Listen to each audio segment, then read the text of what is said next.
Hello! In front of me I have HUAWEI Watch GT 3 and I'm gonna show you how to unpair this watch from the Android phone. First we need to open the Huawei Health application on the phone that is paired with our watch. In the app you should see the health page. Now tap on the devices icon, select your HUAWEI Watch GT 3 from the list of devices.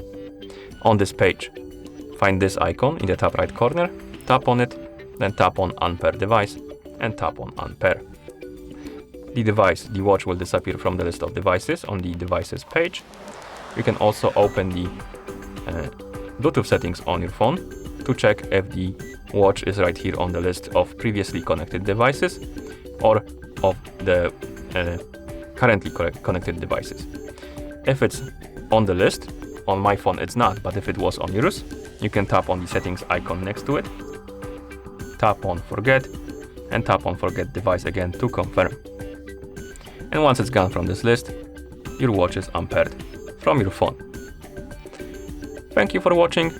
If you found this video helpful, please consider subscribing to our channel and leaving a like on the video.